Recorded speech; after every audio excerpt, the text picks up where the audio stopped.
Hi, welcome along to Arsenal Fan TV, and this is the aftermath.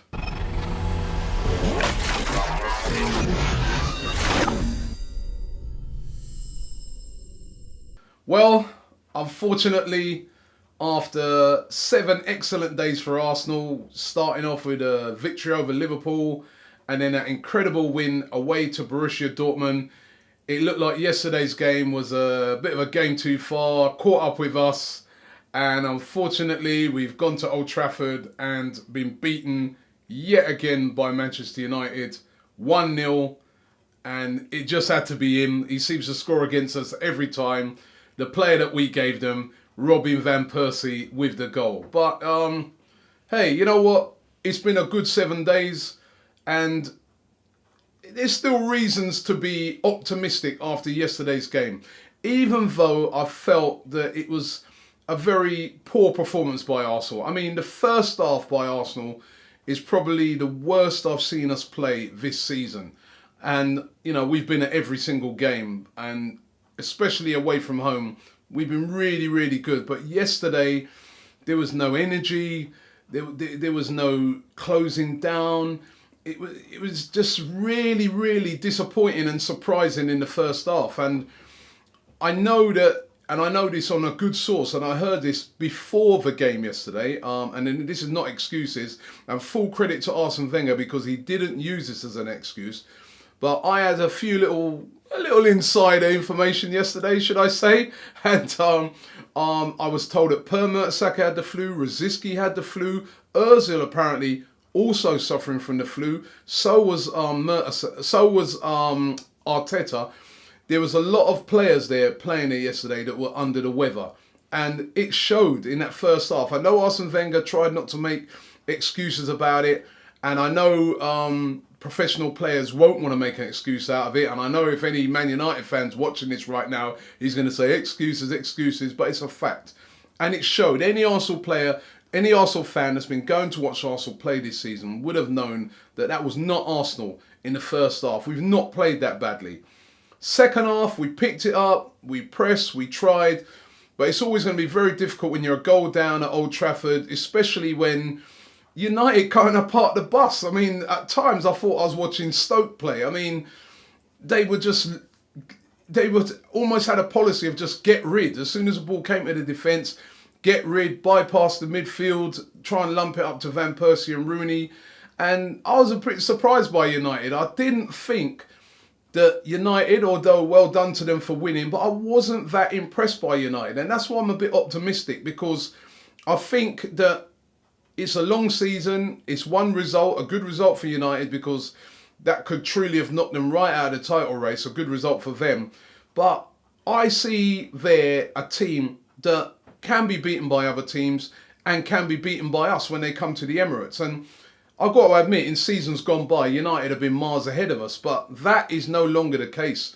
Definitely. I mean, United fans, we interviewed a couple of them here on Arsenal Fan TV, were telling me yesterday that yesterday was their best performance of the season. 3 United fans told me that, yeah? Whereas Arsenal fans, anybody who follows Arsenal's up and down the country will know that first half, not the second half, but the first half was our worst performance of the season. So if that's their best and that was our worst, well, there's reasons to be optimistic. And remember, we still got a lot of players to come back. And we could have done with some of those players yesterday. I mean, Theo Walcott would have been a great addition in a game like that with his wing play. And of course, Theo Walcott's got a lot of goals in him as well. We're missing Podolski. I mean, Bentner came on at the end, and honestly, I think it's time that we just get rid of Bentner. I mean, a more clinical striker at the end would have got on the end of that brilliant cross by Bakary Sagna. We'd be talking about a great point right now. And that's the difference. If you're going to play for Arsenal, you've got to bury those chances. And that is the difference. And that is what makes Bentner just that average player and not the type of player that Arsenal need. And Ivan Gazidis said it on Friday that Arsenal are looking for a striker. And I think if we're going to win the title, we must, as an absolute priority, get a striker in. Because I'm actually a bit frightened if anything's happened to Olivier Giroud. What will we do? Because Nicolas Bentner, listen, he's okay, but he's not the type of quality player what we need at Arsenal. Let me get into the tweets and see what you guys had to say about the game yesterday. We're going to start off with Costas Stamolius, and he said, definitely a more quality side than United. Fatigue was an issue. A much stronger Arsenal side facing United than in the past. I agree with that. It was a much stronger Arsenal side than in the past. And definitely, we look so tired out there. I mean, Ozil, as I said, and Cazorla in particular, they look very, very tired in that game. And we just didn't have the energy. If you compare that to the game on Wednesday, the way we pressed Dortmund, Rosicky, all of the players, I mean, they just absolutely hounded Dortmund out of all space. There was none of that yesterday, absolutely none of it. And I think it was down to tiredness, and it was down to some players carrying a bit of sickness. Asif says, disappointed Wenger didn't start with Gnabry. He would have tore Everett apart. Gnabry's still a young player.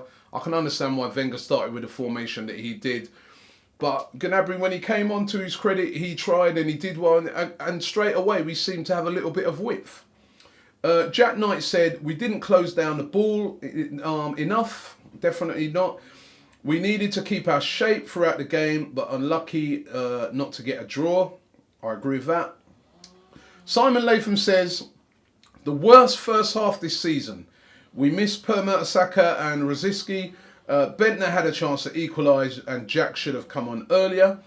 Mario Ampov says, Santi is, I'm not going to say that word, not very good on the wing. He isn't giving Gibbs any help at the back. We definitely miss Theo in these kind of matches. I agree with everything he says there.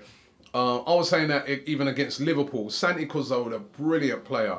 But in the middle, on the wings, you see a lot of times when you're at games, he gets sucked into the middle. He's not a winger. He gets sucked into the middle, and a lot of times Kieran Gibbs is left exposed with like two players running down on him, and it's only because of the brilliance of Gibbs this season that he hasn't been, sort of more goals coming down that side. And we've got to remember, yesterday, their goal came from a set piece, poorly defended set piece, which I was really surprised about because we've been doing really well for them. Probably that's where we missed Per Mertesacker's organisation. But defensively, apart from that, I thought we played very well. Vermaelen, brilliant yesterday, I thought, when he came in. Hans Lander says, frustrating performance, we need our wingers back. But the end of the season is still miles away and we can win it. I agree with that as well. Desmond Thomas says, Remy would be a perfect signing for Arsenal in January. Don't feel too bad about the result though. That's the funny thing. A lot of people, obviously after the game, we felt terrible. You hate losing to Man United. They start rubbing it in and it's always hard to lose to them. But as I said, I don't feel terrible because it was a good week for Arsenal. Tough away game to come off of the back of a Champions League away game at Dortmund into another away game at United was always going to be very tough. And I thought, even though we didn't play good, we weren't played off the park. It was an even game, and I'm still optimistic for the future for Arsenal. Rabs says we should have kept Ramsey in the middle much more. He's much more effective there. Gibbs had Valencia in his pocket. A draw would have been a fair result. David says he's disappointed but not surprised by the result. Not won there for 7 years. Felt that was our best chance though, and he feels gutted. Hold on a minute. He says, oh yeah, he's disappointed. Okay, so he feels gutted about that. We haven't won there now for a very long time. We've got to go out there and address that at Old Trafford. It looks to me they kind of caught us at the right time yesterday, I think. I really do think that. Size says a lot of sloppy passes from us. Gnabry should have played earlier. That's another person saying that he thought Gnabry should have came on. Disappointing match, but still top of the league. Jay says, past few games showed a lack of depth due to injuries is taking a toll on the players. Can't wait until everybody's back. I agree with you 100%. I mean, as I keep saying every week, look at the players that are missing. Oxlade, Chamberlain. And I just don't understand what it is with Arsenal. I mean, players get injuries and, Podolski got a hamstring. Normally when you get a hamstring, you're out for like 3 weeks. He's out for like 3-4 months. Walcott, oh, he's got a little problem with his stomach. He should be back next week. No, actually, he's out for 2 months. I mean, it does my head in. And so many injuries, but think about it. We've got through it and we're still top of the league. So full credit to the team. Wenger, please just buy a striker. We can win this thing this year, I'm telling you. Per Svensson says, positive today, Arsenal fans.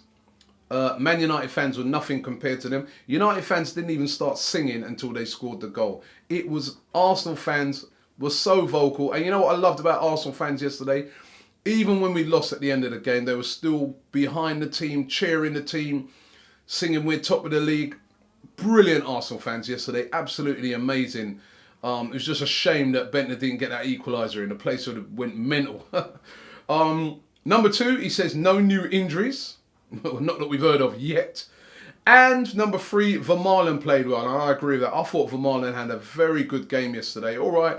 I know we would have been missing Per Mertesacker's. I mean, a lot of people said, oh, well, we're missing Mertesacker because we conceded from a set piece.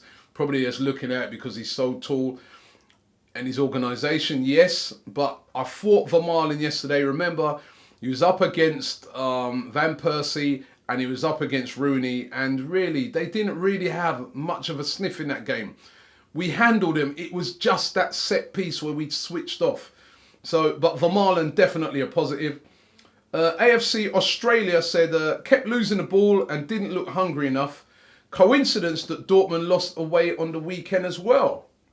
As I said, it's always hard to go away from home when you've just had such a tough game. Costa Stamolia says, why can't you guys let me have bragging rights over those scum United? I'm sick to death of it. Win the league, please. Well, you know what? That's what it's all about. It's not about actually going to United and getting a great victory and then finishing 6th or 7th. It's about winning the league. It's about consistency. We got to get focused again. Southampton come to our place next. They're on a high. I think they're in 3rd place. They're not going to be no mugs. Very important that we play well against them and get a victory. And finally, Birthday Boy says, Van Persie's celebration was so disgraceful, especially to a coach that stood by him through everything. Birthday Boy's not happy with Van Persie. You know what? Let me tell you something with me. I didn't have a problem with Van Persie's celebration. I didn't have a problem with it. You know why? Because to me, that's how he's always felt in the first place. He tried last year to, I'm not celebrating, because what Robin Van Persie thought when he left Arsenal is that he'd be able to do a Cesc Fabregas and that fans would forgive him and say, oh, you know what? He went off to better things, and, you know, etc., etc. But he was a great player for us. But I think he's been stunned. The fact that Arsenal fans saw through him. As I did in that video, he's a Judas. We saw through him. We saw that statement he came out with was just basically done to engineer his move. That's what it was all about. Listen, Arsene Wenger stuck by this guy when he was injury prone for how many years, right? And how did he repay him? He ran to Man United. So you know what? Van Persie, you're up. I can't sing that. But Van Persie, you're a Man United player. Stick with United. Forget it ever even happened at Arsenal. We don't like you at Arsenal. And if you don't like us, fair play. You're a Man United player. So you celebrate as much as you want to celebrate. But I'm just hoping that at the end of the season, we are going to be the one celebrating and you're going to be the one crying. You're a very, very good player, but you are a Judas. So you keep celebrating when you score. But anyway, I tell you, it is a bit disappointing. I do feel gutted because we all want to go to United. My phone's been blowing up all morning. You know, Man United fans giving it to me. But you know what? Hey, we got to take it. We're still top of the league. And, you know, fair play to Man United. Got to say hi to all those Manchester United fans who I met in the service station yesterday. When we were halfway back to London. We were racing them back to London, you see. So hi to all of those Surrey Man United fans that I met in the service station. But anyway, listen, thank you for watching the Aftermath today. Don't forget to leave your comments below. Tell us what you thought about the game. Tell us what you think of our chances. You've seen Man United now. They beat us, yes. But is there anything to be scared of? I mean, yeah, Rooney, Van Persie. Anybody else really be scared of in Manchester United? I don't think so. It's a long season, and I think we're going to be all right. So leave your comments below. Tell us what you think. Don't forget to subscribe to us. Thank you to everybody for voting for us in the FBAs. I'm not sure if there's still time to vote, but if there is, vote for us in the FBAs. It'd be wonderful if we could win some kind of award. It's been a long time since we've won anything, a year. And don't forget, all of our t-shirts available. Check out this new one. Oh, Santi Cazorla. And we got loads of new ones. You saw the Giroud one I had on yesterday. We got an Aaron Ramsey one. We got a Guna range. Make sure you check it out. Keep supporting Arsenal Fan TV. And most importantly, keep supporting Arsenal.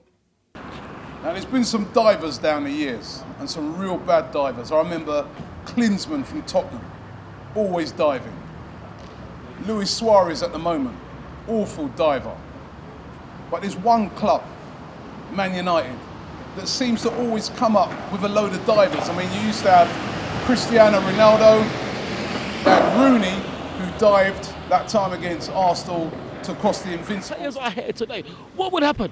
So I don't think we should get doom and gloom. We didn't play well, no, but that's going to happen. I mean, we didn't play well against Bristol, but we got a good, fantastic. It's going to happen, but I just can't believe the decisions that have happened, because I thought, I might be wrong, and if I'm wrong, I hold my hands up. In the first half, I thought we had a foul, maybe a penalty. If not, it's not a yellow card. How is Phil Jones able to poleaxe Laurent